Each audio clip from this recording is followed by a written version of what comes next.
اعوذ باللہ من الشیطان اللعین الرجیم بسم اللہ الرحمن الرحیم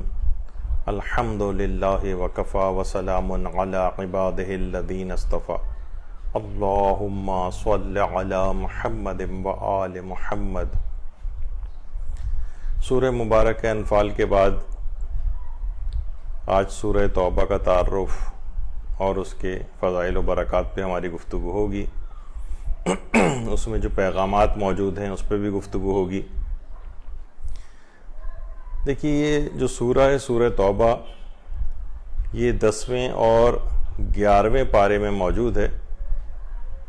اور یہ سورہ مدنی سورہ ہے۔ بلکہ یہ بات بھی کہی جاتی ہے کہ مدینے میں رسول اللہ پر نازل ہونے والا یہ سب سے آخری مدنی سورہ ہے۔ نزولی اعتبار سے اگر ہم دیکھیں، ترتیب نزولی کے اعتبار سے، تو اس کا نمبر 113واں یا 114واں ہے۔ قرآن میں بھی کل سورہ کی تعداد 114 ہی ہے، تو اس کا نمبر 113واں یا 14واں ہے ترتیب نزولی کے اعتبار سے۔ لیکن جو موجودہ ترتیب ہے، جو کہ پیغمبر اسلام ختم مرتبہ صلی اللہ علیہ وآلہ وسلم کے دور سے ہی چلی آ رہی ہے، موجودہ ترتیب کے اعتبار سے اس کا نمبر 9واں ہے، 9th۔ اس سورہ کے اندر 129 آیات ہیں اور 2506 کلمات ہیں اور 11116 الفاظ ہیں، اور یہ بھی طویل سوروں میں شامل ہے، ان 7 طویل سوروں کے اندر جو قرآن میں موجود ہیں، اور تقریباً اس کا حجم 1 پارے کے برابر ہے۔ یہ سورہ کب نازل ہوا؟ اس سورہ توبہ کے نزول کا وقت اور زمانہ کیا تھا؟ یہ سورہ 9 ہجری کی جو ابتدا ہے، اس وقت یہ سورہ نازل ہوا ہے، جس وقت اسلام اپنے پورے عروج پر پہنچ چکا تھا۔ یہ اس کے نزول کا وقت اور زمانہ ہے۔ اس سورہ کے مختلف نام ہیں، 10 سے زائد تقریباً 14 نام ہیں اس سورہ کے مختلف۔ ایک تو اس کو سورہ توبہ ہی کہا جاتا ہے، اس وجہ سے کہ اس میں توبہ کے متعلق گفتگو ہوئی ہے۔ اس کے علاوہ اس کو سورہ برات بھی کہا جاتا ہے، براءت، لوگ سورہ برات کہتے ہیں، براءت ہے یہ۔ کیونکہ اب اسے کیوں کہا جاتا ہے سورہ برات، اس کی وجہ تسمیہ کیا ہے؟ کیونکہ اس کی ابتدا ہی میں جو پیمان شکن جو مشرکین تھے، ان سے خدا کی برات اور بیزاری سے متعلق آیات نازل ہوئیں، یعنی پروردگار عالم ان مشرکوں سے بیزار ہے، اللہ اور اس کے رسول ان مشرکوں سے بیزار ہے۔ اس کی ابتدا ہی ان آیات سے ہوئی ہے، اس لیے اس کو سورہ براءت بھی کہا جاتا ہے، یعنی بیزاری اختیار کرنے والا سورہ۔ اسی طرح اس کا ایک نام سورہ عذاب بھی ہے، یعنی کیونکہ اس کے اندر بار بار عذابوں کا تذکرہ ہوا ہے، اس وجہ سے اس کا ایک نام سورہ عذاب بھی ہے۔ سورۃ الحافرہ، آشکار کرنے والا سورہ، کیونکہ اس کے اندر منافقین اور مشرکین کی تمام باتیں کھول کھول کر بیان ہوئی ہیں، اس وجہ سے اس کا ایک نام سورۃ الحافرہ بھی ہے۔ اس کا ایک نام سیف بھی ہے، جو کہ اس کی 5ویں آیت میں قتال کا ایک حکم ہے کفار کے لیے، اس لحاظ سے اس کو سورہ سیف بھی کہا جاتا ہے۔ مغزیہ، ذلیل و خوار کرنے والا سورہ۔ اس کے علاوہ منقرہ، برملا اظہار کرنے والا سورہ، اور اس کے علاوہ منہ قشقشہ، نفاق سے برات کرنے والا سورہ۔ یہ بہت سارے اس کے نام ہیں۔ البہوث بھی اس کا ایک نام ہے، کیونکہ اس سورے کے اندر منافقین کے قلوب کی ایک بحث ہوئی ہے،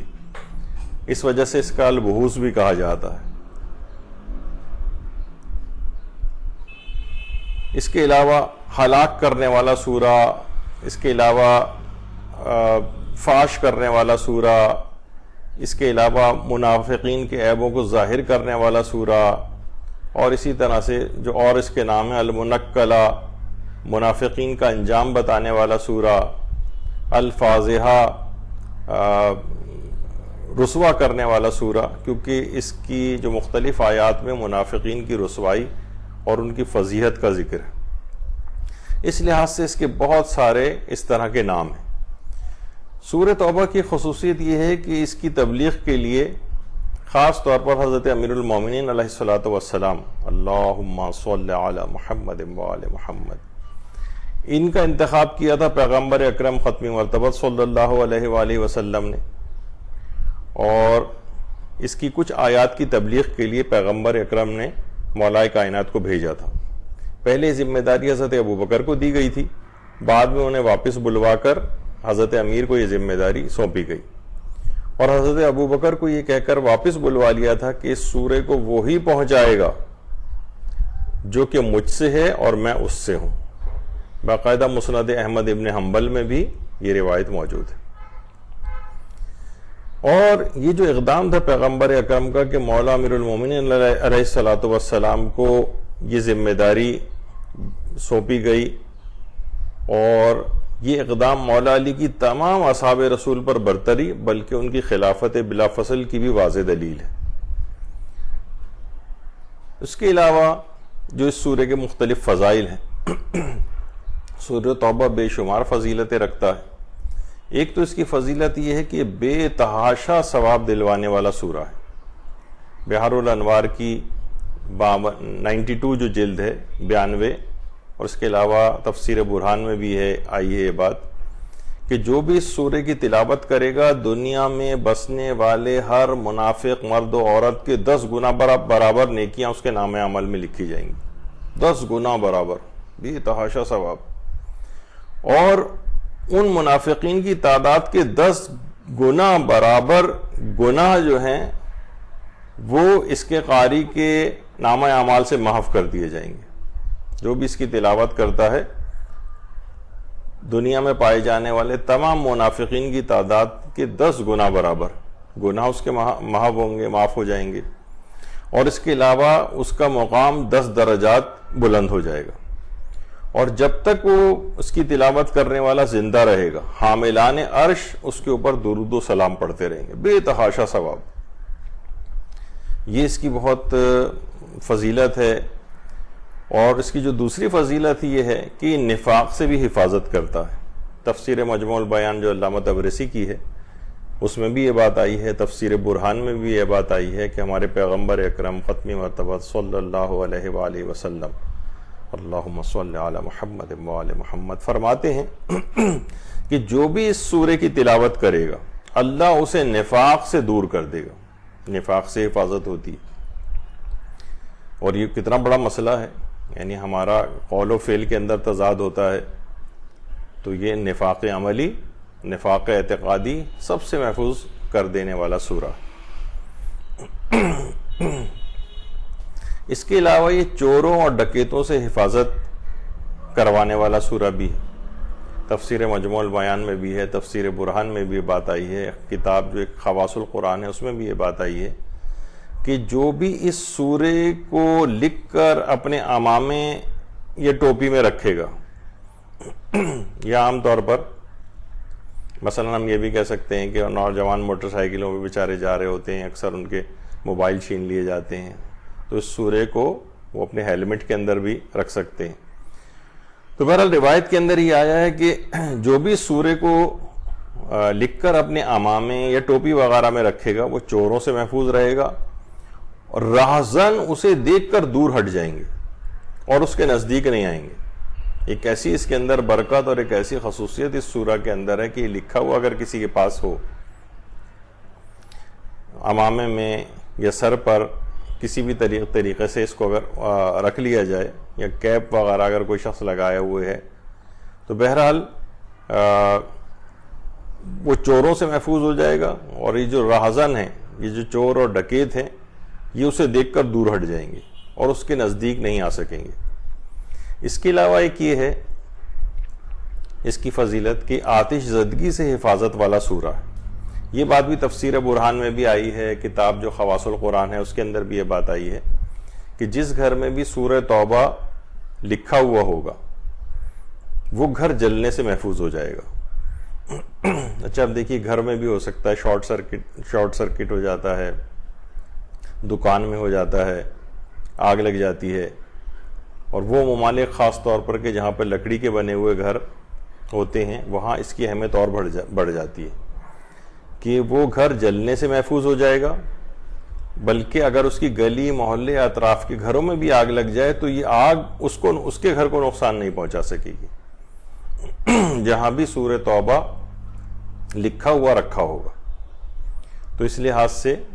آگ لگنے سے اور آتش زدگی سے حفاظت والا سورہ بھی ہے۔ اس کے علاوہ اس کی ایک فضیلت یہ ہے کہ دشمنوں سے حفاظت والا سورہ ہے۔ کتاب جو خواص القرآن ہے اس کے اندر بھی یہ بات آئی ہے، تفسیر برہان میں بھی آئی ہے کہ ہمارے چھٹے امام جعفر صادق علیہ السلام وہ یہ فرماتے ہیں کہ جو بھی سورہ کو لکھ کر یعنی سورہ توبہ کو لکھ کر اپنے پاس رکھے وہ دشمنوں کی شر سے بھی محفوظ ہوگا۔ ابھی تو آپ نے دیکھا تھا کہ چوروں ڈکیتوں رازنوں کی شر سے محفوظ ہوگا، اس کے علاوہ بھی جو چور ڈکیت نہیں ہوتے لیکن ہماری دشمنی پر کمر بستہ ہوتے ہیں یہ ان سے بھی حفاظت کرواتا ہے۔ اور روایت میں امام فرماتے ہیں کہ ایک تو دشمنوں کی شر سے وہ محفوظ رہے گا اگر کسی کے پاس یہ لکھا ہوا ہوگا سورہ، اور انشاءاللہ اس کی تمام حاجات بھی پوری ہوں گی۔ یعنی اس سورے کو لکھے ہوئے اگر اپنے پاس لکھ کر اپنے پاس رکھا جائے اس کے بعد جو دعا بھی مانگی جائے وہ دعا بھی ضرور قبول ہو جاتی ہے۔ پھر یہ سورہ پیغمبر اکرم صلی اللہ علیہ وآلہ وسلم کا بہت سفارش شدہ سورہ ہے، پیغمبر نے اس کی بہت سفارش فرمائی ہے۔ تفسیر جامع میں بھی ہے، کتاب جو خواص الآیات ہے اس میں بھی بات آئی ہے کہ پیغمبر اکرم صلی اللہ علیہ وآلہ وسلم یہ بات ارشاد فرماتے ہیں کہ سورہ براءت اور سورہ توحید یعنی یہ قل هو اللہ احد یہ مجھ پر 70,000 ملائکہ کے ساتھ نازل ہوئے ہیں، یعنی پورے پروٹوکول کے ساتھ یہ دو سورہ براءت یعنی سورہ توبہ اور سورہ توحید 70,000 ملائکہ کے ساتھ مجھ پر نازل ہوئے ہیں، اور میں ان دونوں سورتوں میں سے ہر ایک کی اہمیت کے بارے میں وصیت کرتا ہوں۔ یعنی پیغمبر اکرم نے ان دونوں سوروں میں سے ہر سورے کی اہمیت کے بارے میں ایک الگ وصیت فرمائی۔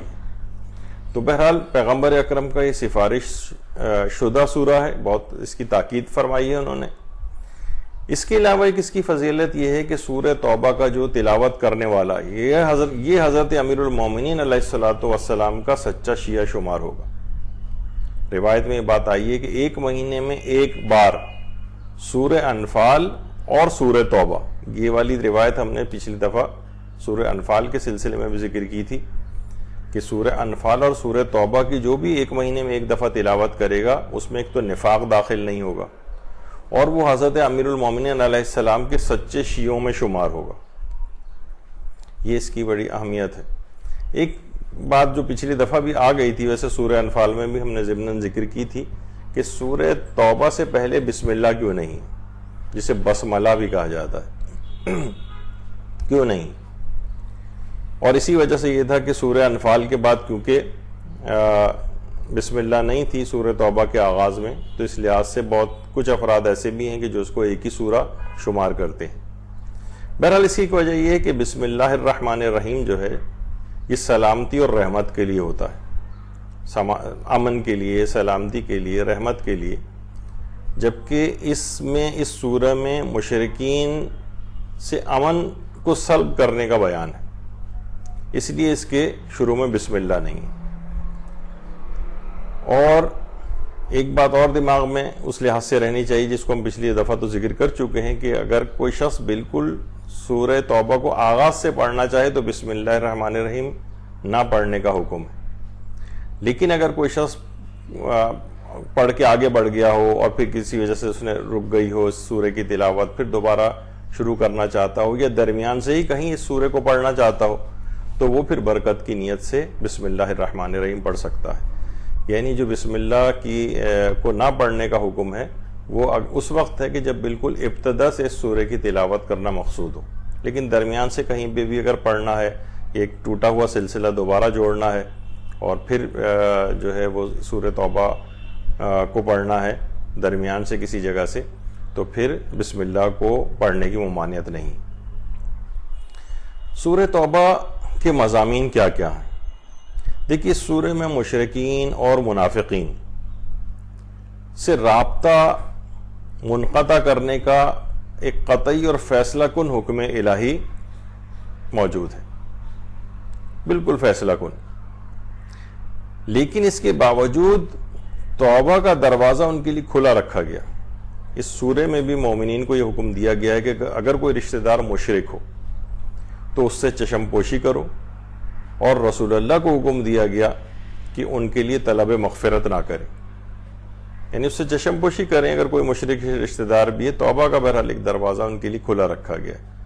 لیکن ویسے جو مشرکین اور منافقین سے رابطے منقطع کرنے اور قطعی اور فیصلہ کن حکم الہی اس سلسلے میں آ گیا، لیکن اس کے باوجود بھی توبہ کا دروازہ ان کے لیے بند نہیں ہوا. تو بہرحال، اور حضرت ابراہیم کو بھی جب یہ احساس ہو گیا تھا کہ جو ان کے چچا تھے آزر، جب وہ قابل ہدایت نہیں رہے تھے اور مایوس ہو گئے تھے ان سے، تو پھر ان سے اظہار برات کیا تھا. اور تقریباً ایسا ہی منافقین کی جو مسجد زرار کا جو تذکرہ، وہ بھی اس سورے کے اندر اشارہ ہوا ہے، جس کا کچھ تذکرہ شاید آگے آئے. دیکھیے، ایک تو بات یہ ہے کہ تلاوت سورہ توبہ کا بہت تاکیدی استحباب ہے، بہت تاکیدی، یعنی ہر مہینے میں ایک بار کم سے کم اس کی تلاوت کرنا. بعض علماء نے، جیسے پچھلی بار بھی ہم نے ذکر کیا تھا کہ صاحب جواہر نے جواہر الکلام کے اندر استحباب بیان کیا، یعنی یہ ان دو سوروں کا کہ ہر مہینے میں کم سے کم ایک مرتبہ ضرور پڑھے جائیں. ایک تو ہم نے سورہ انفال میں بھی سورہ انفال کے متعلق ذکر کیا تھا، ان کا یہ استحباب جو کہ صاحب جواہر نے نقل کیا ہے، اور اسی طرح سے سورہ توبہ کے لیے بھی یہی استحباب ہے، یعنی کم سے کم ہر مہینے میں ایک دفعہ اس کی تلاوت کی جائے. اس کی فضیلتوں کے اعتبار سے اگر ہم دیکھیں تو اس میں ایک اور بھی روایت آتی ہے کہ اس کو تلاوت کرنے والا حضرت امیر المومنین علیہ الصلوۃ والسلام کی ہمراہی میں ضیافت کھائے گا. تفسیر عیاشی میں بھی یہ بات آئی ہے کہ اس کی تلاوت کرنے والا حضرت امیر کے ساتھ دسترخوان پر جنتی کھانوں کو تناول کرنے کی سعادت حاصل کرے گا، جب تک کہ لوگ حساب و کتاب سے فارغ ہوں. بہت بڑی، یعنی حضرت امیر المومنین علیہ السلام کے ساتھ، ان کے ساتھ دسترخوان پر جنتی طعام کی دعوت ایسے شخص کو کہ جو کہ سورہ توبہ کی تلاوت کرتا ہے. کتنا عظیم الشان ثواب اور کیا دن وہ ہوگا کہ جب یہ سعادت اس کو پڑھنے والے کو حاصل ہوگی. اسی طرح سے اس کے فضائل میں ایک چیز اور نقل کی جاتی ہے کہ نقصان پہنچانے والے درندوں اور جانوروں سے بھی حفاظت ہوتی. اصول کافی میں بھی یہ بات آئی ہے کہ اس کی جو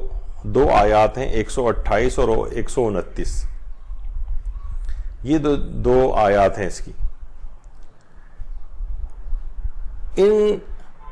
کی تلاوت کرنے سے درندوں کے شر سے حفاظت ہوتی ہے، جانوروں کے شر سے حفاظت ہوتی ہے. جانوروں میں یہ بھی آ جاتے ہیں جو آنکھوں سے نظر نہیں آتے، مختلف جراثیم،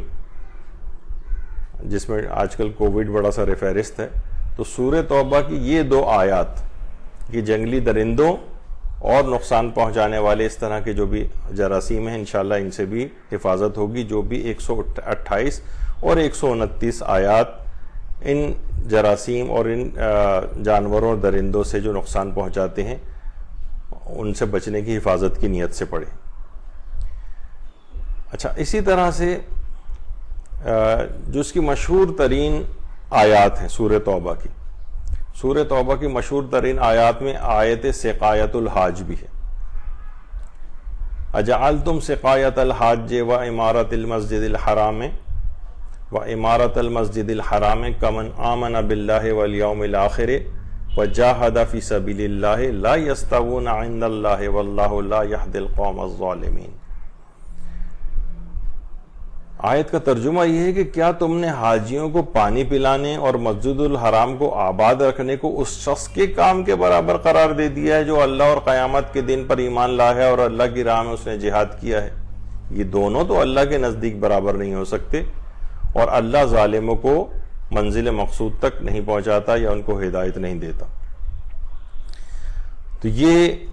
اس کی مشہور ترین آیت ہے جسے آیت سقایت الحاج کہا جاتا ہے. اس کی شان نزول میں بہت سی تفاسیر اور روایات نقل ہوئی ہیں کہ ایک شخص شیبہ تھا اور اس کی بات چیت ہوئی تھی رسول اکرم کے چچا حضرت عباس سے. حضرت عباس حضرت عباس ابن عبد المطلب جنت البقیع میں چاروں ائمہ کے قبور کے بالکل قریب ان کی یہ قبر ہے. اس زمانے میں کانسیپٹ یہ بھی تھا,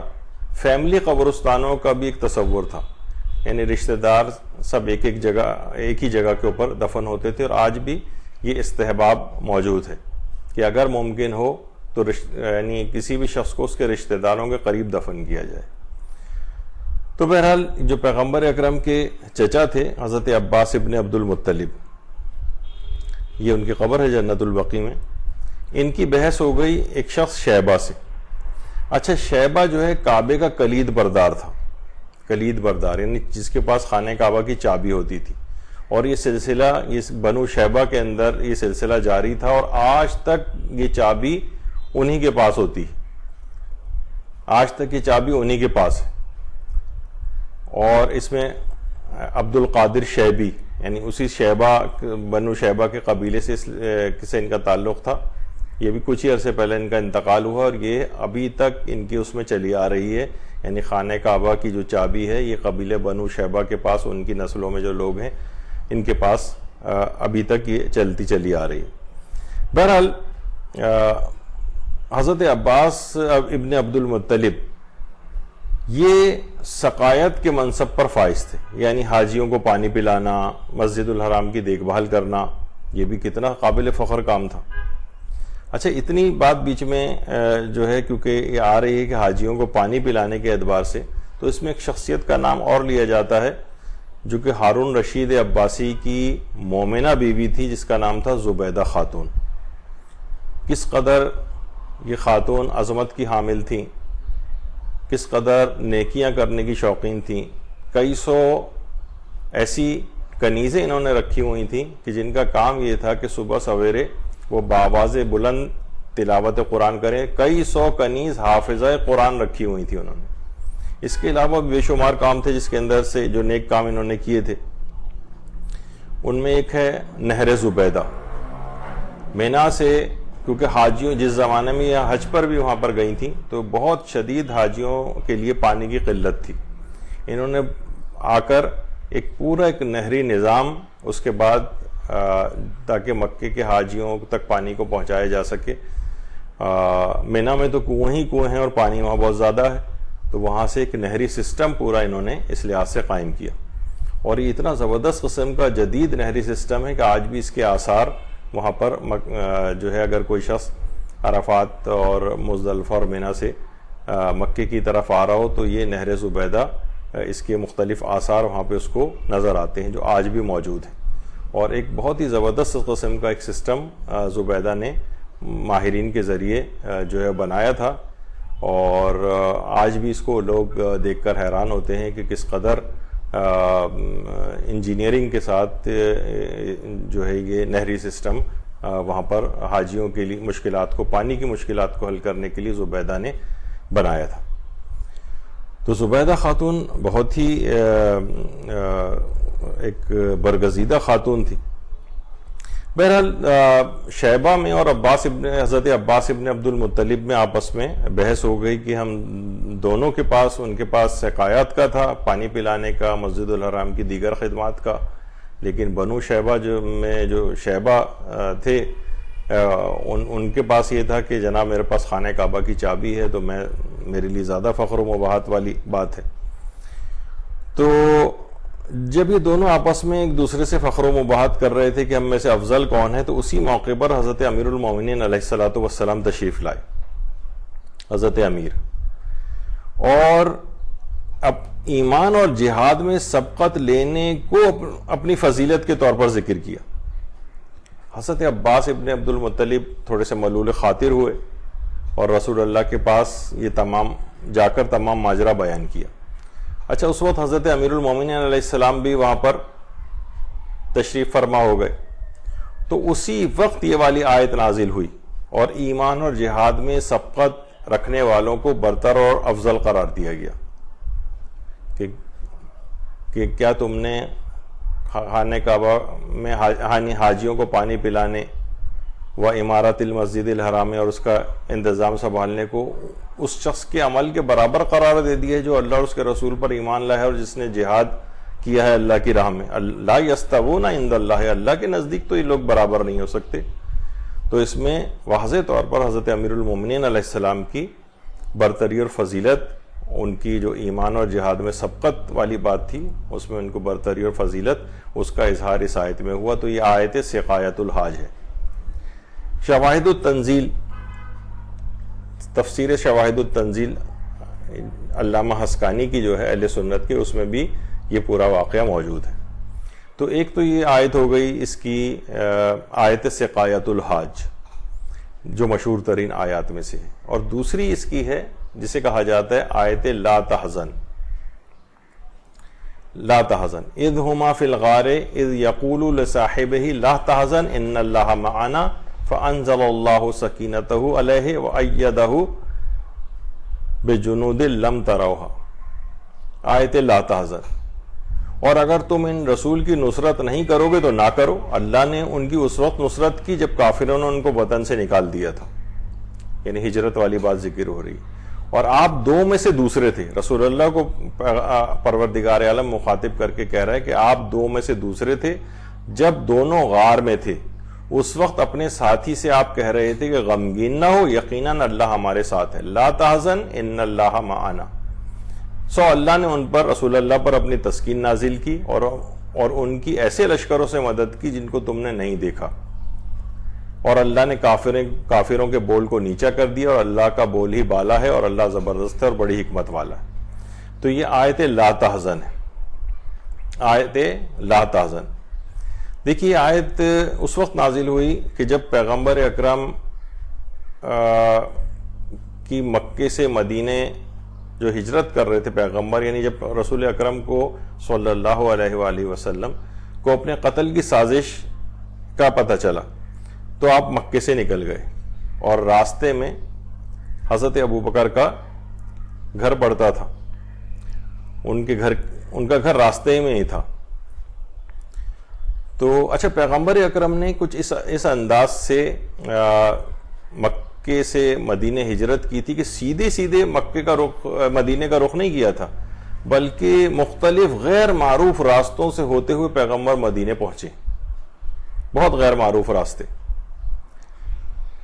اور اس کے بعد پیغمبر اکرم راستے ہی میں غار ثور میں پیغمبر نے 3 دن تک قیام کیا. مکے سے 3 کلومیٹر دور ہے غار ثور, اور اس موقع پر رسول اکرم کے ساتھ حضرت ابوبکر کو بھی پیغمبر نے ہمراہ اپنے لے لیا تھا. اسی وجہ سے اس کی بہت ساری حکمتیں ہیں کہ پیغمبر اکرم نے, یعنی بہرحال حضرت ابوبکر ساتھ ہو لیے تھے ان کے, اور پھر پیغمبر نے ان کو وہاں پر چھوڑنا مناسب نہیں سمجھا, یا ان کو روکا نہیں کہ تم یہیں پر رکو, بلکہ بعض مصلحتوں کی وجہ سے اپنے ساتھ ہی لے لیا. اور پیغمبر اکرم جب غار ثور تشریف لائے, ابھی بھی غار ثور مسلمان کتنی مشکلات کے ساتھ یہاں پر پہنچتے ہیں غار ثور, اور وہ مشکل ایک آدمی کے کھڑے ہونے کی وہاں پر جگہ ہے. اب ہو سکتا ہے اس کے بعد اتنے دفعہ لوگ وہاں گئے ہیں کہ اس میں تھوڑی سی گنجائش شاید اور پیدا ہو گئی ہے. بہرحال جیسے پیغمبر اکرم اس غار کے اندر تشریف لے گئے تو اسی وقت مکڑی نے ایک بہت ہی دبیس قسم کا جالا وہاں پر تان دیا, اور جنگلی کبوتری نے انڈے دے دیے. اچھا, مشرکین وہ کھوجیوں کے ہمراہ غار کے بالکل دہانے تک پہنچ گئے تھے, اور پاؤں کے جو نشانات تھے وہ دیکھتے دیکھتے وہ کھوجی غار کے دہانے تک لے آئے تھے. تو کھوجیوں نے کہا کہ ہو نہ ہو پیغمبر اکرم اسی غار کے اندر موجود ہیں, لیکن مشرکین نے دروازے کو جب دیکھا غار کے کہ مکڑی کا ایسا دبیز جالا اس کے اوپر تنا ہوا ہے, اور جنگلی کبوتری جو کہ انسان کے سائے سے بھی گھبراتی ہے وہ وہاں پر موجود ہے, اور اس نے انڈے اپنے دیے ہوئے ہیں, تو انہوں نے اس بات پر یقین نہیں کیا کھوجیوں کی اس بات پر, اور مشرکین ان کھوجیوں کے ساتھ وہاں سے واپس چلے گئے. تو بہرحال یہ جو پورا واقعہ ہے یہ مولانا عبد الکریم مشتاق صاحب, ان کی کتاب بھی ہے یار رسول اور غار ثور, اس کے اندر انہوں نے بہت تفصیل کے ساتھ اس آیت کے مختلف پہلوؤں کو ڈسکس کیا. یہ لا تحزن ان اللہ معنا, ابھی ہم اس طرف نہیں جا رہے کیونکہ اس میں بہت سارے اس طرح کے پہلو ہیں جو کہ ایک کتاب ہی کے اندر ڈسکس ہو سکتے ہیں یا اس کی تفاسیر وغیرہ کے اندر لوگ پڑھ سکتے ہیں. تو یہ جو آیت لا تحزن ہے یہ بھی اسی کے اندر موجود ہے. اس کے علاوہ ایک آیت صادقین، یا ایھا الذین آمنوا اتقوا اللہ وکونوا مع الصادقین، اے ایمان والو تقوی اختیار کرو اور صادقین کے ساتھ ہو جاؤ، سچوں کے ساتھ ہو جاؤ. اس پر جو ایک مشہور عالم دین تیجانی سماوی ہیں جنہوں نے مذہب حقہ کو قبول کیا تھا، تیونس کے یہ عالم دین،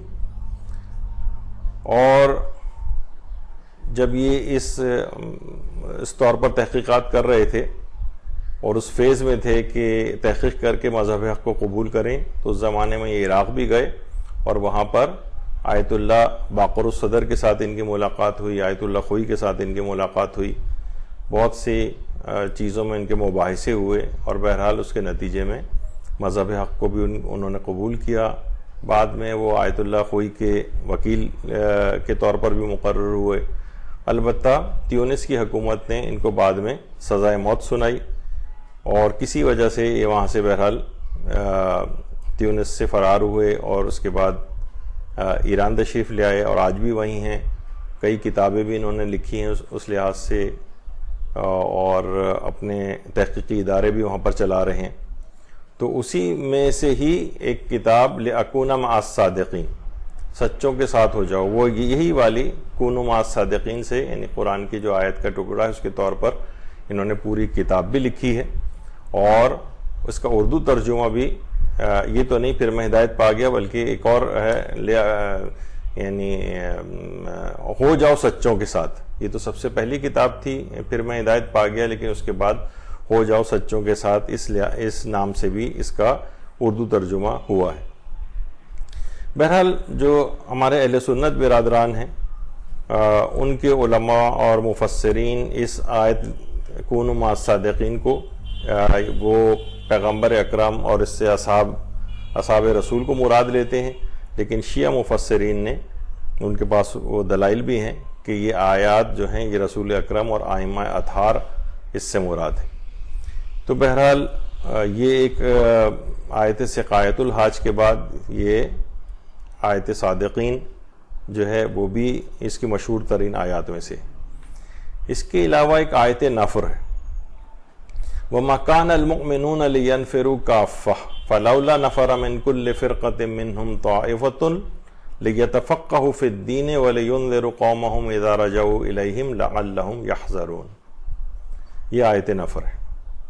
122ویں آیت ہے سورہ توبہ کی. اچھا، اس آیت میں حلال و حرام کے واجب ہونے کا تذکرہ ہے، یعنی اس کا پہلے ترجمہ سن لیں. اور یہ تو ہو نہیں سکتا کہ تمام اہل ایمان نکل کھڑے ہوں، یعنی علم دین حاصل کرنے کے لیے نکل کھڑے ہوں. تو ایسا کیوں نہیں ہوتا کہ ہر جماعت میں سے کچھ لوگ نکل آئیں تاکہ وہ دین میں تفقہ یعنی دین کی سمجھ بوجھ پیدا کریں، یعنی فقیہ بنیں، اجتہاد کریں. اور جب تعلیم و تعلم کے بعد یعنی تعلیم و تربیت کے بعد یہ اپنی قوم کے پاس لوٹ کر آئیں تو انہیں جہالت، بے ایمانی اور بدعملی کے نتائج سے ڈرائیں، لعلہم یحذرون، تاکہ وہ ڈریں. وَلِيُنذِرُوا قَوْمَهُمْ، اپنی قوم کو آ کر ڈرائیں، اِذَا رَجَعُوا إِلَيْهِمْ، وہاں سے واپس آ کر، لعلہم یحذرون، تاکہ وہ ڈریں. یعنی مجتہدین جو ہیں یہ ایک طبقہ ہے کہ جو کہ نکلے، سب کے سب لوگ تو علم دین حاصل کرنے کے لیے مجتہد بننے نہیں جا سکتے، ورنہ تو پوری ملک کا اور دنیا کے نظام مختل ہو کر رہ جائے گا. یعنی اگر سارے کے سارے لوگ ایک ہی دیگر شعبوں کے اندر بھی جانا ضروری ہے، تو ایک گروہ ایسا کیوں نہیں ہوتا جو نکل کے آئے اور وہ فقیہ بنے اور اس کے بعد اپنی قوم میں واپس آئیں اور لوگوں کو ڈرائیں. ڈرانے سے مراد یہ کہ دیکھو تم اگر اس طرح سے عمل کرو گے، اپنے اعمال کو صحیح کرو، ورنہ تمہاری نماز باطل ہوگی، روزہ باطل ہوگا، حج باطل ہوگا، تمہاری دیگر چیزیں باطل ہوں گی. یعنی یہ مجتہد کا فتویٰ یہی تو سب چیزیں بتا رہا ہوتا ہے. یعنی ڈرانے سے مراد یہ نہیں ہے کہ کوئی وہ ڈراؤنی قسم کی باتیں آ کر کرے، بلکہ یہی ہے کہ اس کے نتائج سے ان کو آگاہ کرے گا وہ، اور ان کو صحیح احکامات اسلامی پہنچائے گا. یہی انذار کہلاتا ہے، یعنی ڈرانا. تو اور صرف اس کے اندر حلال و حرام کے وجوب کے علم جو ہوتا ہے، یعنی حصول علم، واجبات کا علم حاصل کرنا، یہ اس سورہ توبہ کی آیت نفر کے اندر جو ہے موجود ہے۔ اسی کے اندر خبر واحد کی حجیت اس سے ثابت ہوتی ہے، یہ ایک الگ پھر موضوع ہو جائے گا۔ اور بہرحال دوسری چیز جو ہے وہ اعتبار فتوی مجتہد، یعنی مجتہد کا فتویٰ معتبر ہوتا ہے اس موضوع پر، یعنی اس کے مجتہد کے فتوے کی حجت ہونے پر قرآنی دلائل میں سے ایک آیت یہی آیت نفر، یعنی اللہ نے خود یہ کہا ہے کہ ایک گروہ جائے اور پھر وہاں سے واپس آئے حاصل کر کے، فقیہ بن کر آئے اور لوگوں کو احکامات خداوندی سکھائے۔ تو اس سے یہ اچھا، جب وہ سکھائے گا تو اس پر اعتبار بھی کرنا پڑے گا نا، جب بھی تو وہ سیکھ کے اس کے اوپر عمل کریں گے۔ تو اس لحاظ سے مجتہد کے فتوے کا جو اعتبار ہے وہ بھی اس آیت سے ثابت ہوتا ہے۔ تو اب اس کے اندر کچھ آیات احکام بھی، آیات احکام تقریباً 15 آیات ایسی ہیں جن میں فقہی احکام بیان ہوئے ہیں۔ مثلا زکوٰۃ کا مصرف آپ جب پڑھیں گے، اس کو ترجمے کے ساتھ زکوٰۃ کا مصرف بیان ہوگا۔ جہاد کے وجوب کی آیات ہیں اس کے اندر۔ اس کے علاوہ مشرکین کی جو نجاست ہے، یہ اس کے 28ویں آیت کے اندر، ابھی آگے چل کر ہم اس آیت کو بھی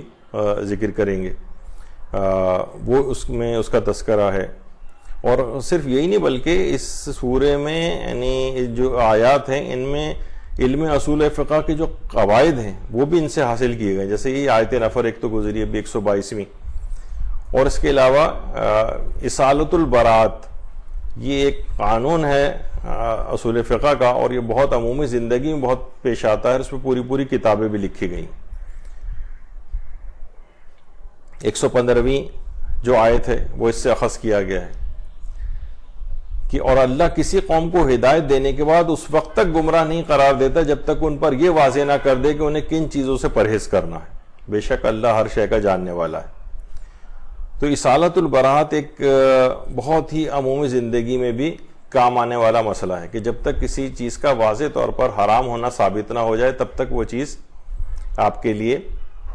مباح ہوتی ہے، اس کا استعمال کرنا جائز ہوتا ہے۔ یعنی ایک ہمارے ایک لحاظ سے کہا جاتا ہے کہ شبہ موضوعیہ میں اصل براعت کا قانون چلتا ہے، یعنی شبہ موضوع میں اگر کبھی شبہ ہو جائے، مثلا یہ کہ پتہ نہیں ہو کہ یہ عام بارش کا پانی ہے یا مثلا گٹر کا پانی ہے اور ہمارے چھینٹے پڑ جائیں ہم اسے پاک سمجھیں گے۔ مثلا ہم رستے سے کہیں گزرتے ہوئے جا رہے ہیں، موٹر سائیکل قریب سے گزری، چھینٹے اڑاتے ہوئے کچھ چھینٹیں ہمارے اوپر آ گئیں، اب ہم رک کے دیکھ تو نہیں سکتے کہ یہ تحقیق کرنا واجب بھی نہیں ہے اس میں، کیونکہ اگر آپ کے پاس کوئی ایسی صورتحال نہیں ہے کہ آپ کے پاس تحقیق نہیں ہے تو آپ اپنے آپ کو پاک سمجھیں گے۔ کہیں سے گزر رہے ہیں، اوپر سے پانی آ کے پڑا، اب پتہ نہیں ہے کہ مثلا کوئی نجس پانی ہے یا پاک پانی ہے، پاک سمجھیں گے۔ تو اس طرح کے بہت ساری اس کی مثالیں ہیں، باقاعدہ اس پہ پوری کتابیں لکھی گئی ہیں۔ تو اصول فقہ کے بہت سارے قوانین بھی اس سے ان سورہ توبہ کی آیات سے اخذ کیے گئے ہیں۔ اس کے علاوہ قاعدہ احسان ہے جو کہ 91 آیت جو ہے سورہ توبہ کی، کہ کمزوروں، بیماروں اور ان ناداروں پر خرچ کرنے کے لیے جو کچھ بھی نہیں رکھتے کوئی گناہ نہیں، یعنی اگر یہ افراد جہاد میں شریک نہ ہوں جو کمزور ہیں، بیمار ہیں، نادار ہیں، بشرطے وہ خلوص دل سے اللہ اور اس کے رسول کے وفادار ہوں، تو نیکوکاروں پر کوئی الزام نہیں، اور اللہ بڑا بخشنے والا اور بڑا رحم کرنے والا ہے۔ تو یہ بھی اسی آیت نمبر 91 جو ہے اس سے اخذ کیا گیا ہے۔ اسی طرح سے اس سورے کے اندر بہت سے تاریخی واقعات کا ذکر ہے، مثلا مشرکین سے براعت کا تذکرہ اس کے اندر آیا ہے، اور جو ابتدائی 4 آیات ہیں اس میں مسلسل جو مشرکین ہیں ان سے براعت کا تذکرہ آیا ہے کہ اللہ اور اس کے رسول کی طرف سے تمام لوگوں کو حج اکبر والے دن اعلان عام ہے کہ اللہ اور اس کا رسول مشرکین سے بری اور بیزار ہیں۔ حج اکبر، اچھا دیکھیے عام طور پر عام مسلمانوں کے دماغوں کے اندر یہ چیز ہے، رائج ہے، ہمارے فقہ جعفری میں تو نہیں ہے ایسا، یعنی حج اکبر کہتے ہیں کہ وہ حج کے جو کہ جمعے کے دن عرفات، جن کا عرفہ جو ہے وہ جمعے کے دن پڑے، اسے کہتے ہیں حج اکبر ہے، جبکہ ہمارے ہاں روایت میں یہ بات آئی ہے کہ عمرہ حج اصغر ہے اور ہر حج حج اکبر ہے۔ تو یہ جو آیت ہے کہ اور اللہ اور اس کے رسول کی طرف سے تمام لوگوں کو حج اکبر والے دن اعلان عام ہے کہ اللہ اور اس کا رسول مشرکین سے بری اور بیزار ہے. اللہ اور اس کا رسول. تو دیکھیے کافی عرصہ پہلے ایرانی حاجیوں نے، جو کہ سانح مکہ کے نام سے ایک واقعہ بہت مشہور ہے، کہ اس آیت پر عمل کرتے ہوئے کہ اللہ اور اس کا رسول مشرکوں سے بیزار ہیں، حج کے موقع پر ایک بہت ہی پرامن جلوس انہوں نے نکالا تھا ایرانی حاجیوں نے. لیکن بہرحال حکومت سعودی عرب نے ایک زبردست قسم کا پھر ان کے اوپر ایک کریک ڈاؤن کیا، جس کے نتیجے میں سینکڑوں حاجی جو ہیں وہ وہاں پر شہید ہو گئے تھے. اور آج بھی وہ جگہ وہاں پر مشخص کی جا سکتی ہے، مسجد الحرام سے کچھ فاصلے پر مسجد جس جگہ پہ ہے، اور اس سے تھوڑا سا آگے چلیں تو رائٹ سائڈ کے اوپر کار پارکنگ وغیرہ، اب مجھے یاد نہیں کہ وہ کار پارکنگ اب بھی موجود ہے، کئی منزلہ کار پارکنگ کا ایریا. اور جنت المعلا کا جو قبرستان ہے اس کے درمیان روڈ پہ ہی تقریباً یہ واقعہ وہاں پر پیش آیا تھا. تو وہ پرامن طور پر اس آیت کے اوپر کہ حج اکبر کے روز اعلان کر دو کہ اللہ اور اس کا رسول مشرکوں سے بیزار ہے. تو اس طور پر ایک پرامن جلوس وہاں پر نکالا گیا تھا. لیکن بہرحال حکومت وقت کو یہ بات پسند نہیں تھی، اور انہوں نے ایک زبردست قسم کا ان حاجیوں کو جو کہ حج کرنے کے لیے آئے تھے اور اس آیت کے اوپر عمل کرنا چاہتے تھے سورہ توبہ کی، بہرحال یہ نقصان اٹھانا پڑا. تو یہ سانح مکہ کے نام سے یہ چیز مشہور ہے. اچھا، اسی طریقے سے مسجد زرار کا جو واقعہ ہے وہ بھی اس کے اندر ذکر ہوا ہے کہ منافقین میں وہ لوگ بھی ہیں جنہوں نے اس غرض سے ایک مسجد بنائی تھی کہ نقصان پہنچائیں، کفر کریں اور مومنین میں تفرقہ ڈالیں، اور ان لوگوں کے لیے کمینگاہ بنائیں جو اس سے پہلے خدا اور رسول سے جنگ کر چکے ہیں. وہ ضرور قسمیں کھائیں گے کہ بھلائی کے سوا ہمارا کوئی اور مقصد نہیں ہے، اور اللہ گواہی دیتا ہے کہ یہ جھوٹے. تو مسجد زرار مسجد قباء کے قریب ہی اس کا ایریا تھا، اور بعد میں وہاں پر اسی جگہ پر کچھ ٹوائلٹ بھی بنائے گئے تھے. تو بہرحال مسجد زرار یہ نقصان پہنچانے والی مسجد، یعنی فقط چیزوں کو ویسے دھوکہ نہیں کھانا چاہیے، یعنی کہ بس مسجد ہے اب ہر صورت میں احترام کرنا ہے، فلاں شخصیت ہے اب چاہے کردار کیسے ہی کیوں نہ ہو اس کو ہر صورت میں احترام کرنا، یہ اسلام کا حکم نہیں. بلکہ ایسی مسجد کو ڈھا دینے کا حکم ہوا. مسجد زرار بنائی گئی تھی، لیکن پھر اس کے بعد اس کو ڈھا دیا گیا. تو مسجد زرار کا واقعہ 107 سے لے کر آیت نمبر 110 تک مسلسل سورہ توبہ کے اندر چلا ہے. اسی طرح سے جو اس کے مشہور واقعات ہیں ان میں ایک حضرت آزر جو کہ چچا تھے حضرت ابراہیم کے، ان کے لیے استغفار حضرت ابراہیم کا آیت نمبر 114 میں اس کا تذکرہ آیا ہے. اس کے علاوہ آیت جو ہیں اس کی 117 اور 118 میں 3 اصحاب تھے جنہوں نے جنگ تبوک میں جانے سے انکار کر دیا تھا. یہ اس کے کچھ تاریخی واقعات ہیں جن کی طرف میں اشارہ کرتے گزر رہا ہوں، لیکن جب آپ تفاسیر وغیرہ پڑھیں گے تو اس کے اندر ان چیزوں کی تفصیل آئے گی. تو دیکھیے سورہ توبہ اتنا اہم یہ سورہ ہے کہ اس کی جو تفاسیر ہیں اس کے اندر تو اس کی تفسیر موجود ہی ہے، جو کتابیں پوری لکھی گئی ہیں، لیکن الگ سے اس پر آیت اللہ جعفر سبحانی نے ایک مکمل کتاب تحریر فرمائی ہے، تقریباً 296 پیجز پر مشتمل ہے. در سرزمین تبوک، اس میں تفسیر سورہ توبہ جو ہے آیت اللہ جعفر سبحانی نے پوری اسی موضوع کے اوپر لکھی. اچھا، اس جو سورہ ہے یہ اس کے اندر بہت ساری دیکھیے اس طرح کی چیزیں اور بھی ہیں کہ جو کہ آیات کے جو کہ بڑی عمل کرنے کے اعتبار سے بہت اہم ہیں، یعنی ان کے اندر پیغامات ہیں. مثلا یہی اس کی آیت نمبر 24 جو ہے کہ قُلْ إِنْ كَانَ آبَاؤُكُمْ وَأَبْنَاؤُكُمْ وَإِخْوَانُكُمْ وَأَزْوَاجُكُمْ وَعَشِيرَتُكُمْ وَأَمْوَالٌ اقْتَرَفْتُمُوهَا وَتِجَارَةٌ تَخْشَوْنَ كَسَادَهَا وَمَسَاكِنُ تَرْضَوْنَهَا أَحَبَّ إِلَيْكُم مِّنَ اللَّهِ وَرَسُولِهِ وَجِهَادٍ فِي سَبِيلِهِ فَتَرَبَّصُوا حَتَّى يَأْتِيَ اللَّهُ بِأَمْرِهِ وَاللَّهُ لَا يَهْدِي الْقَوْمَ الْفَاسِقِينَ. یعنی پیغمبر آپ کہہ دیجیے کہ اگر تمہارے باپ دادا اولاد بھائی بیویاں تمہارا خاندان و قبیلہ اور وہ اموال جنہیں تم نے جمع کیا ہے اور وہ تجارت جن کے خسارہ ہونے کی طرف سے تم ہر وقت فکر مند رہتے ہو اور وہ مکانات جنہیں تم بہت پسند کرتے ہو، تمہاری نگاہ میں اگر یہ سب چیزیں اللہ اور اس کے رسول اور راہ خدا میں جہاد کرنے سے زیادہ محبوب ہیں تو اس بات کا انتظار کرو کہ امر خدا تم کو آ لے، اور اللہ فاسق قوم کی ہدایت نہیں کرتا۔ یعنی یہ تمام چیزیں ایسی ہیں کہ جو اللہ کے احکام، اللہ کی راہ کے اندر قدم آگے بڑھانا، یہ کہیں کبھی رکاوٹ نہیں ہونی چاہیے۔ ایسا نہ ہو کہ یہ باپ دادا اولاد بھائی بیویاں خاندان قبیلہ مال تجارت مکانات یہ اتنے تمہیں پسندیدہ ہو جائیں کہ اللہ ان کے مقابلے میں ایک سیکنڈری اور ایک ثانوی حیثیت اختیار کر لے۔ تو اس کے بہت سے پیغامات اس آیت کے اندر سے نکلتے ہیں، لیکن یہ بہت یعنی اتنے سارے تمام وہ رشتے بھی بتائے کہ کہیں اللہ کی راہ پہ عمل کرنے میں یہ تمام چیزیں کہیں راہ میں تمہارے حائل نہ ہو جائیں۔ ابھی مجھے اگر میں نے مثلا خمس نکال دیا تو میرے بزنس میں جو لاس ہو جائے گا، پھر میں کیپٹل کہاں سے لے کر آؤں گا، پیسوں کا مکان کا، اور کبھی خمس نکالنا ہوتا ہے، کبھی یہ جو رشتے ہیں مختلف چیزوں میں آ کر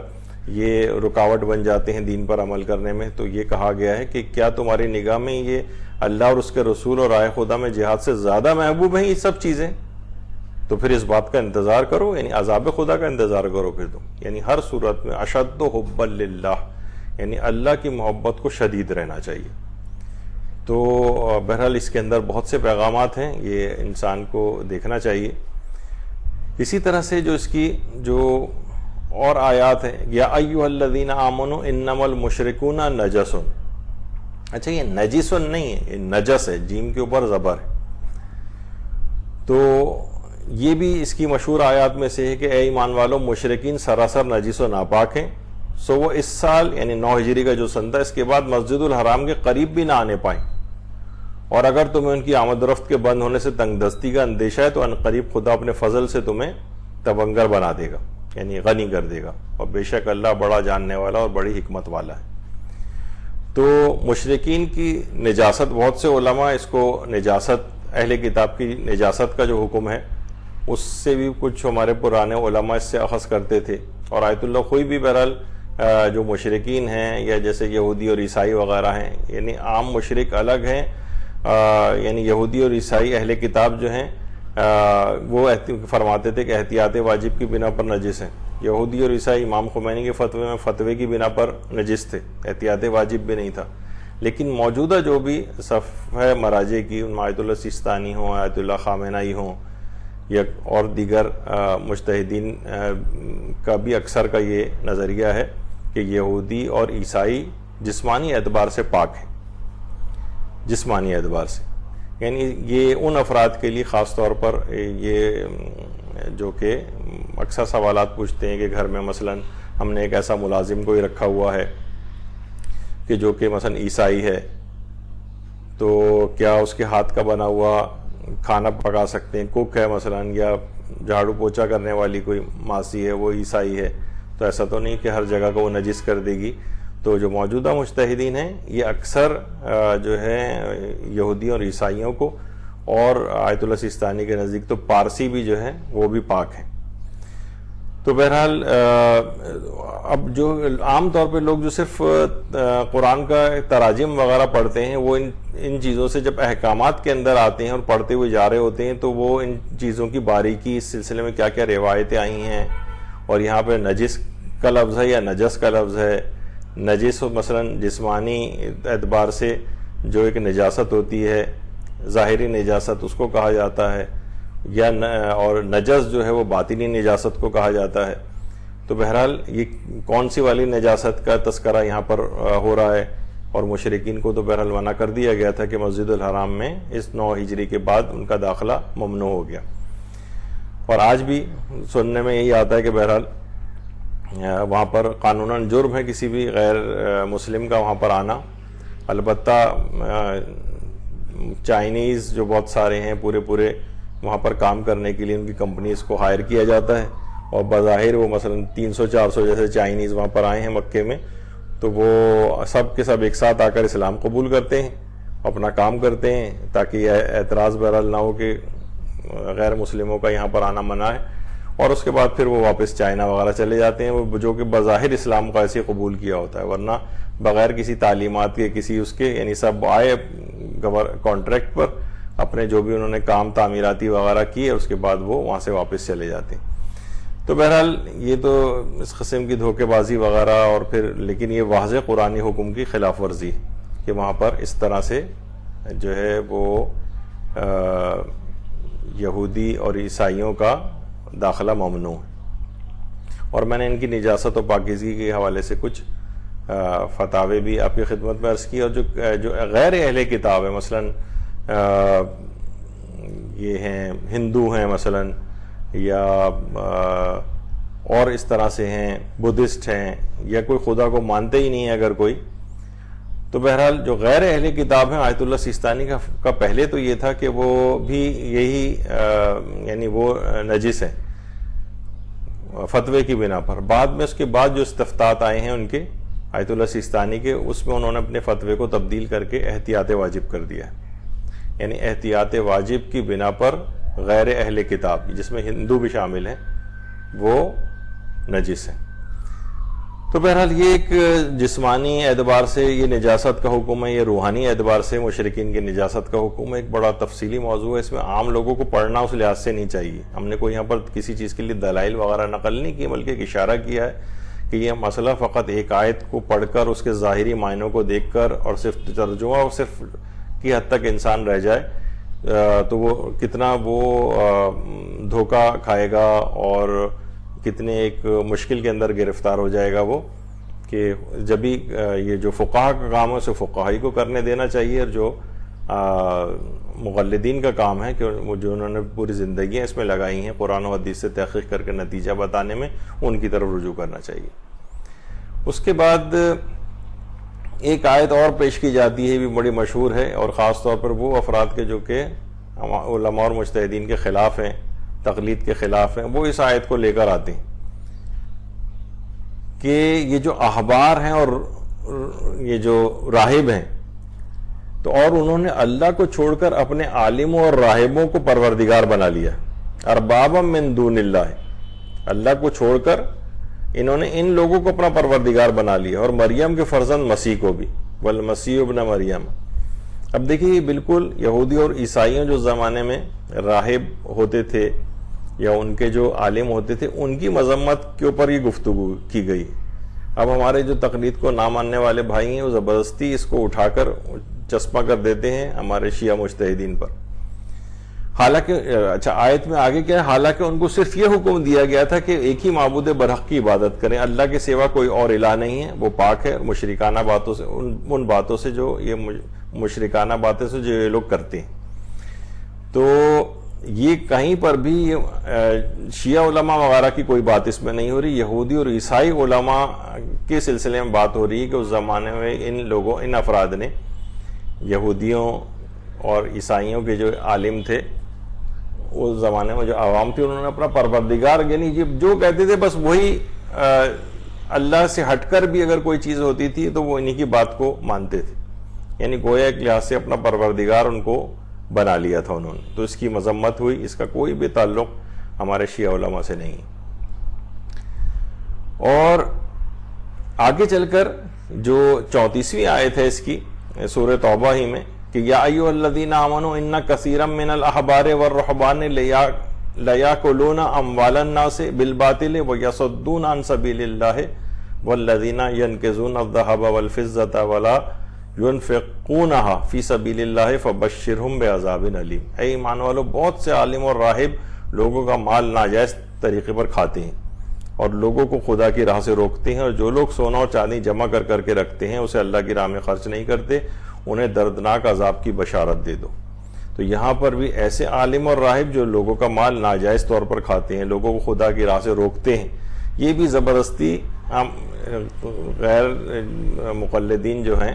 جو کہ اجتہاد و تقلید وغیرہ کے خلاف ہیں، یعنی اپنے ہی شیعہ علماء کے خلاف ان آیات کو لا کر پیش کرتے ہیں کہ جو کہ ان یہود و نصارہ کے عالموں کا جو طریقہ کار تھا، جس کا دور دور تک اس کے مکمل بیان ہی ہمارے علماء کی سیرت سے بالکل اس کے برخلاف ہے۔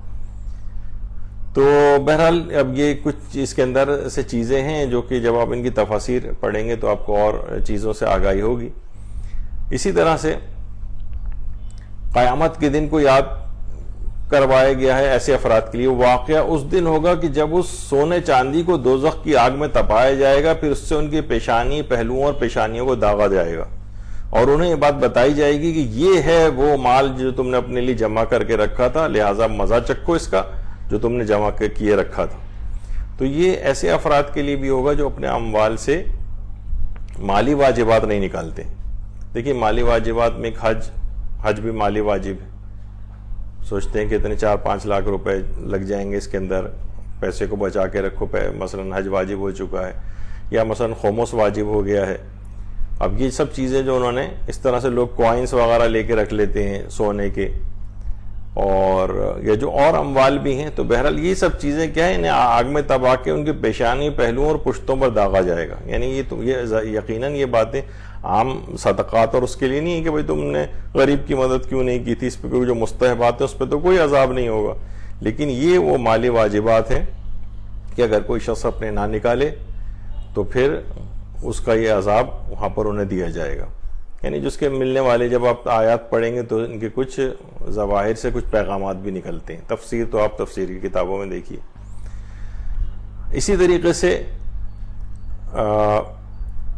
آج کل ایک اور جو ہے، یہ بھی قرآن کی اگر آیات پڑھیں تو اس میں اس کی بڑی مذمت آئی ہے کہ منافقین کی علامت بتائی گئی ہے کہ وہ لوگ نماز کی طرف نہیں آتے مگر کاہلی اور سستی سے۔ وَلَا يَأْتُونَ الصَّلَاةَ إِلَّا وَهُمْ كُسَالَىٰ، اور اگر وہ خیرات بھی نہیں کرتے ہیں مگر با دل ناخواستہ، یعنی نہ ان کا کوئی خیرات کرنے کو دل چاہتا ہے، نہ ان کا نماز پڑھنے کو دل چاہتا ہے، اور اگر پڑھتے بھی ہیں تو انتہائی کاہلی اور سستی کے ساتھ۔ اور اس زمانے میں بھی جو منافقین کی پہچان ہوتی تھی کہ منافقین کے لیے نماز فجر کا پڑھنا بڑا دشوار ہوتا تھا۔ ظاہر ہے وہ ویسے ہی بظاہر اسلام قبول کیا ہوا ہے، اور وہ اتنی صبح صبح اٹھ کے اپنی میٹھی نیند کو چھوڑ کے کیسے جائے، تو اس سے بھی لوگوں کے نفاق کا پتہ چلتا تھا۔ تو اس لحاظ سے ایک علامت بنی نفاق کی، منافق ہونے کی، کہ جو افراد اپنی نماز فجر کو خاص طور پر قضا کرتے ہیں۔ تو اگر آ بھی جائیں تو بھی بہت کاہلی اور سستی سے، ہم اپنی بہت سی نمازوں کو ایسے دیکھتے ہیں کہ تقریباً منافقین جیسا عمل ہماری نمازوں میں نظر آتا ہے، کہ گویا بالکل ایک گن پوائنٹ کے اوپر جس طریقے سے نماز پڑھائی جا رہی ہوتی، اور بالکل بہت سے لوگ ٹال کے بالکل آخری وقت تک جب بالکل قضا ہونے والی ہوتی اس وقت نمازوں کے لیے بحالت مجبوری، جیسے ابھی کہا الا وہم کسالى، انتہائی کاہلی اور سستی کے ساتھ کھڑے ہوتے، انفاق بھی نہیں کرتے، کبھی بہت بادل ناخواستہ سب لوگ دے رہے ہیں تو چلو ہم بھی نکال دیتے ہیں، سب لوگ فطرہ نکال رہے ہیں تو چلو ہم بھی نکال دیتے ہیں، یا فطرے کی رقم اتنی معمولی ہوتی ہے اس میں لوگ دے دلا کے اپنی جان چھڑاتے ہیں، لیکن مالی واجبات کے اندر یہ ہوتا ہے کہ وہ مالی واجبات میں پھر پسو پیش کرتے ہیں۔ تو بہرحال بہت ساری اگر آیات اس لحاظ سے آپ دیکھیں تو نماز میں کاہلی اور سستی کرنا اس کی کس قدر مذمت کی گئی ہے، اور منافقوں کا عمل اس کے لیے قرار دیا گیا ہے۔ اسی طرح سے مال و اولاد تمہیں ان کے حیرت و تعجب میں نہ ڈالیں۔ اللہ تو یہ چاہتا ہے کہ ان کو یہ انہی چیزوں کے ذریعے سے دنیاوی زندگی میں سزا دے، اور ان کی جانیں ایسی حالت میں نکلیں کہ وہ کافر ہوں۔ بہت سے افراد بڑا وہ کرتے ہیں کہ دیکھیے ہم مومنین کی حالت کیسی ہے، اور فلاں جو فاسق و فاجر ہے یا بے دین ہے وہ دیکھیں وہ کتنے اموال ہیں اس کے پاس، کتنی خوشحالی کے ساتھ زندگی بسر کر رہا ہے، تو اس کو یہ نہیں پتا کہ یہ استدراج بھی کہلاتا ہے، قرآنی ایک اصطلاح ہے استدراج، یعنی اس طرح سے اس کو ڈھیل دیے جانا کہ وہ مزید عذابوں کے اندر گرفتار ہوتا چلا جائے۔ اور آیات بھی ہیں اس پہ کہ کافروں کا ملکوں یہ تم کو خوشحالی کی حالت میں پھرنا تم کو تعجب میں نہ ڈالے، یعنی اللہ ان کو یعنی ایک لحاظ سے ڈھیل دی جا رہی ہے ایسے افراد کو۔ تو بہت سے لوگ انہی لوگوں کے اس سے دھوکہ کھا جاتے ہیں۔ قارون کو دیکھ کر لوگ کتنا دھوکہ کھاتے تھے کہ جناب اتنا یہ دشمن خدا تھا، لیکن اس کے اموال کو دیکھ کر کہ اس کو کتنی یعنی بڑے رشک آمیز نگاہوں سے، ہمارے ہاں بھی ہوتا ہے کہ مغرب ممالک کے کفار کو ان کی جو عیاشانہ زندگی ہے اور مال و دولت کی ثروت نظر آتی ہے اس کو دیکھ کر، یا بہت سارے ایسے افراد کے جو کہ مسلمان ممالک ہی میں لیکن سیاستدان ہیں، بہت سارے اور افراد ہیں ایسے کہ جرائم کی فہرست بھی ان کی بڑی طویل ہوتی ہے لیکن بڑے بظاہر خوشحال نظر آ رہے ہوتے ہیں، تو لوگوں کے دل و دماغ میں مایوسی آتی ہے۔ تو بہرحال قرآن میں خود پروردگار عالم نے ان کو اس سے متنبہ کیا کہ ان ذریعے ان کا امتحان ہو رہا ہے اور ان کو ڈھیل دی جا رہی ہے تاکہ ان کو سزا دی جا سکے اور ان کی جانیں ایسی حالت میں نکلیں کہ وہ کافر ہوں، وہم کافرون۔ تو بہرحال یہ آدمی کو، ایسے افراد کو، فاسق فاجر و کفار کو ثروت کی حالت میں اور غنی ہونے کی حالت میں دیکھ کر کوئی ملول خاطر نہ ہو، بلکہ ایک عذاب کے اندر گرفتار ہیں جسے استدراج کہا جاتا ہے، ڈھیل دی جا رہی۔ تو انسان کو چاہیے کہ بس پوری زندگی اپنی پروردگار کی اطاعت میں لگائے اور یہ دنیاوی چکا چوند سے جو دوسرے لوگوں کے پاس ہے اس سے اپنے آپ کو دھوکے میں نہ ڈالے۔ اس کے علاوہ ایک آیت اور بھی ہے جو اس کی 59 آیت ہے، اور کیا اچھا ہوتا اگر وہ اس پر راضی رہتے کہ جو کچھ اللہ اور اس کے رسول نے انہیں دیا تھا وہ کہتے کہ اللہ ہمارے لیے کافی ہے، وہ عنقریب ہمیں اپنے فضل و کرم سے عطا فرمائے گا اور اس کا رسول بھی عطا فرمائے گا، ہم تو بس اللہ ہی کی طرف رغبت کرنے والے ہیں۔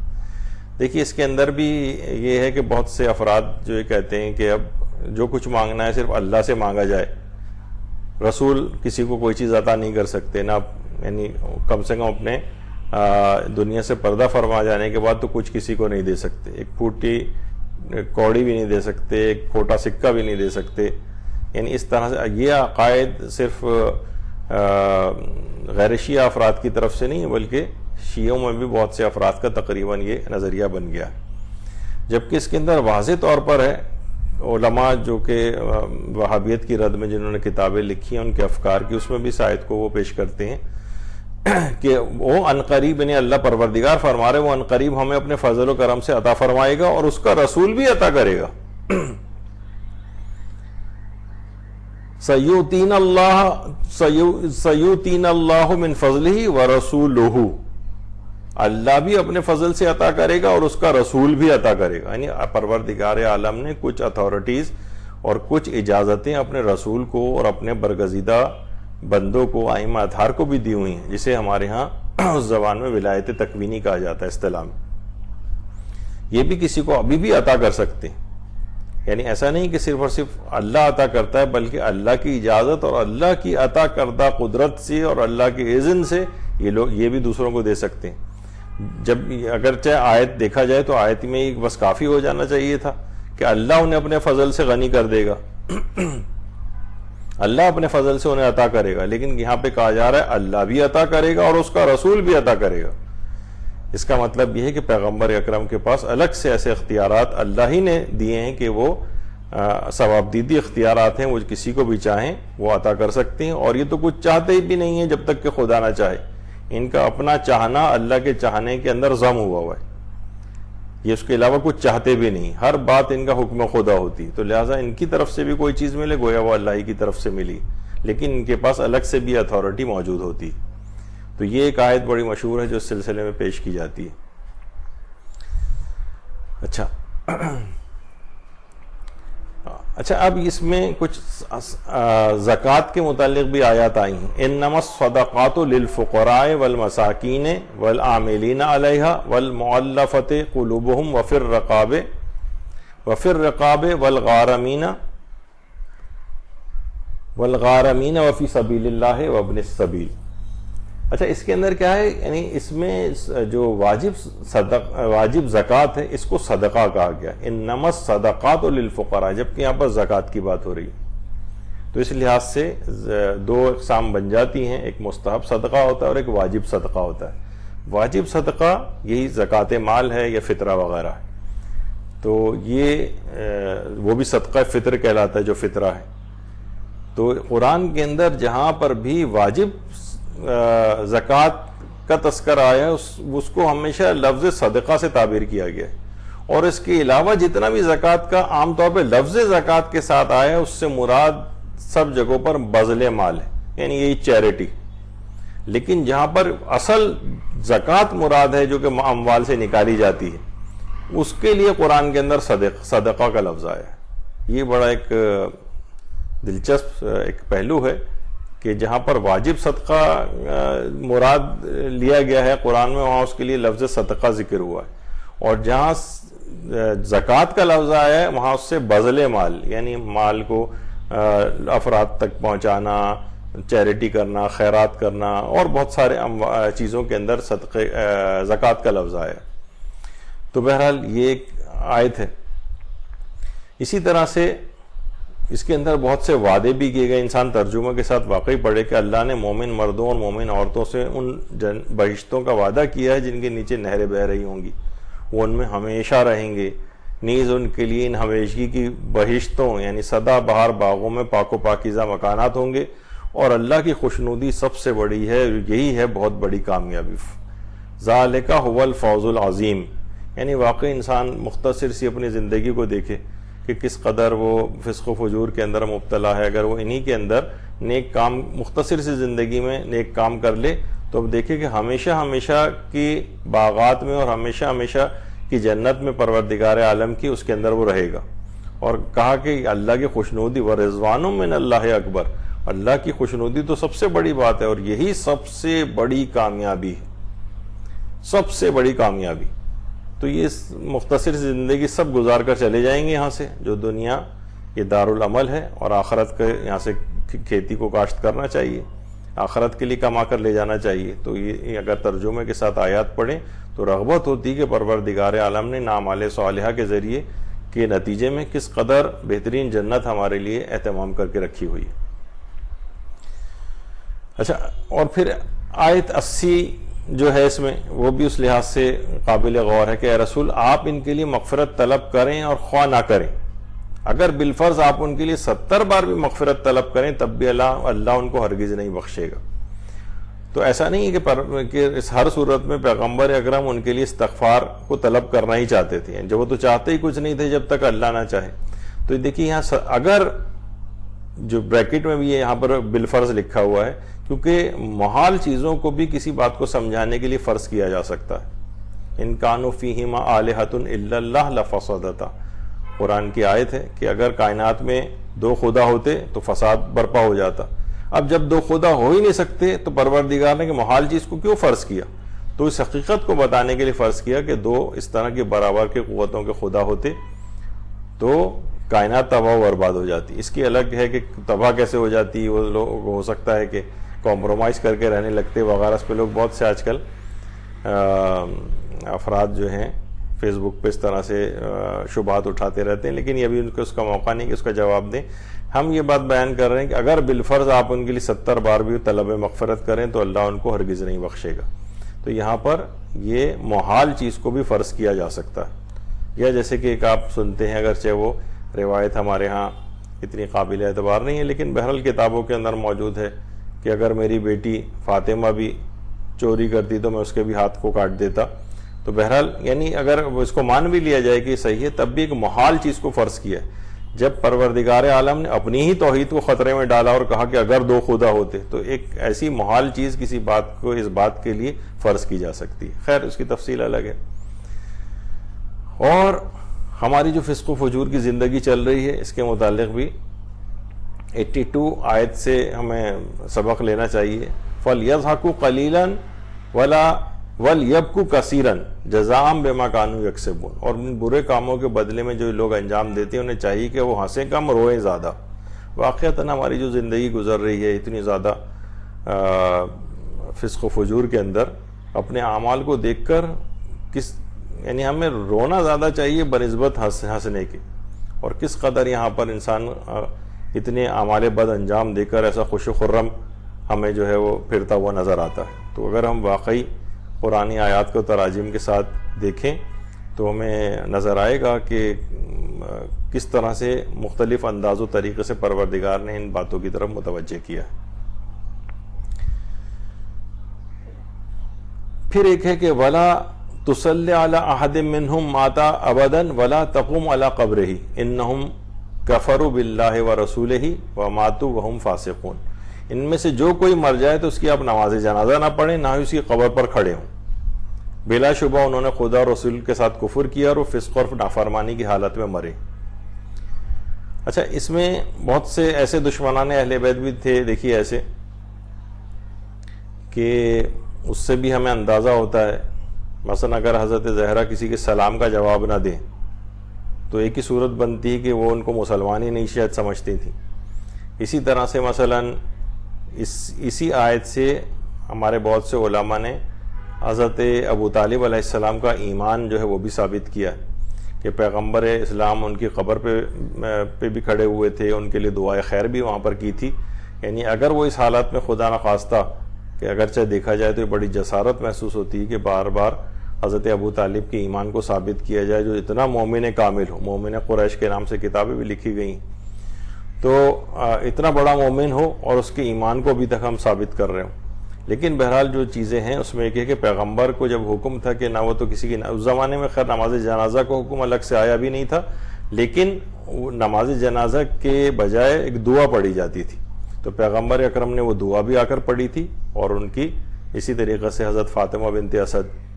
اور ان کی قبر میں بھی پیغمبر اسلام اترے تھے۔ تو اگر ایسا ہوتا کہ پروردگار کی طرف سے بہت سی چیزوں کی ممانعت پیغمبر کے قلب پہ، تو دفعتاً پورا قرآن پہلے ہی نازل ہو چکا تھا، اور اس کے بعد پھر بتدریج نازل ہوا ہے اگلے 23 سالوں میں۔ اس کی بھی ایک فلسفہ ہے خاص کہ پروردگار چاہتا تھا کہ وحی کے ذریعے ارتباط رسول اللہ سے باقی رہے، رسول اللہ کی بھی تسلی اس طور پہ ہوتی تھی۔ تو اگرچہ قرآن دفعتاً پیغمبر اکرم کے قلب پر پورے کا پورا نازل ہو چکا تھا۔ تو بہرحال یہ والی آیت حضرت ابو طالب کے ایمان پر بھی دلیل ہے، جو آیت نمبر 84 ہے۔ اچھا، پھر اس کے بعد اب اس کے اندر بھی دیکھیں، آیت نمبر 103 ہے سورہ توبہ کی، خذ من اموالہم صدقۃ تطہرہم وتزکیہم بہا وصلی علیہم، اے رسول ان لوگوں کے مال سے صدقہ لو۔ اچھا، یہاں بھی صدقے کا لفظ ہے، جبکہ یہ زکوٰۃ کا حکم ہے، اور اس کے ذریعے انہیں پاکیزہ کرو اور برکت دے کر انہیں مزید بڑھاؤ، نیز ان کے لیے دعائے خیر کریں، کیونکہ آپ کی دعا ان کے لیے تسکین کا باعث ہے، اور خدا بڑا سننے والا اور بڑا جاننے والا ہے۔ یعنی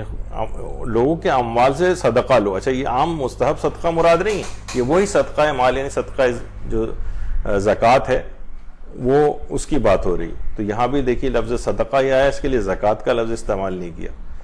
اور زکوٰۃ کے اندر واجب و مستحب تقریباً سبھی چیز، اس کا مفہوم بہت وسیع ہے زکوٰۃ کے لفظ کا، اس کے اندر عام چیریٹی بلکہ واجب و مستحب سب چیزیں اس کے اندر شامل ہو جاتی ہیں۔ لیکن جب سے صدقے کا لفظ آیا ہے، یہاں پر واجب صدقہ مراد ہے، یعنی صدقہ زکوٰۃ۔ اچھا، ایک اور آیت ہے اس کے اندر ہے 105ویں آیت کہ اے رسول ان لوگوں سے کہہ دو کہ تم عمل کیے جاؤ، اللہ، اس کا رسول اور مومنین تمہارے عمل کو دیکھیں گے کہ تم کیسے عمل کرتے ہو، اور پھر غائب اور حاضر کے جاننے والے خدا کی طرف تم لوٹائے جاؤ گے، بس وہ تمہیں بتلائے گا کہ تم کیا عمل کرتے ہو۔ اچھا، وَقُلْ اعْمَلُوا فَسَيَرَى اللَّهُ عَمَلَكُمْ وَرَسُولُهُ وَالْمُؤْمِنُونَ، لوگوں سے کہہ دو کہ تم عمل کیے جاؤ، اللہ بھی تمہارے عمل کو دیکھے گا، اس کا رسول بھی دیکھے گا، اور مومنین بھی تمہارے عمل کو دیکھیں گے کہ تم کیسا عمل کرتے ہو۔ اس سے بھی بہت سے علماء نے اس کا وہ نکالا ہے کہ جیسے کہ آپ سب سنتے ہیں کہ جو ہمارا نامہ اعمال ہیں یہ رسول اللہ کی خدمت میں پیش کیے جاتے ہیں، امام زمانہ علیہ السلام کی خدمت میں پیش کیے جاتے ہیں۔ تمہارے اعمال کو اللہ بھی دیکھتا ہے، اس کا رسول بھی دیکھتا ہے، اور وہ مومنین بھی دیکھتے ہیں۔ یعنی یہاں پر مومنین سے مراد یہ جو ہمارے اولیاء ائمہ علیہم السلام ہیں، یہ اس سے مراد ہیں، جو جس زمانے کا امام، جیسے امام زمانہ علیہ السلام، یہ ہمارے نامہ اعمال کو دیکھتے ہیں۔ تو بہرحال یہ اس طرح کی آیات بھی اسی کے اندر جو ہے وہ موجود ہے۔ اس کے علاوہ وہ جو بھی اس سے پہلے بات ہوئی تھی مسجد زرار والا واقعہ، وہ بھی اس کے اندر آیا ہے، لیکن اس کے بعد مسجد زرار کو ڈھانے کے بعد اس کے بعد پھر تذکرہ ہوا ہے کہ لا تقوم فیہ ابدا لمسجد اسس علی التقوی من اول یوم احق ان تقوم فیہ، اے رسول تم ہرگز اس عمارت میں کھڑے نہ ہونا، یعنی مسجد زرار، بے شک وہ جس مسجد جس کی اول دن سے تقوی پرہیزگاری پر بنیاد رکھی گئی، اس کی زیادہ مستحق ہے کہ آپ اس میں کھڑے ہوں۔ یعنی مسجد قباء اس سے مراد ہے، وہ علماء کہتے ہیں مسجد نبوی بھی اس سے مراد ہے. تو اور یہ مسجد قباء اس کے اطراف ہی کے اندر وہ مسجد زرار تھی جسے بعد میں گرا دیا گیا تھا.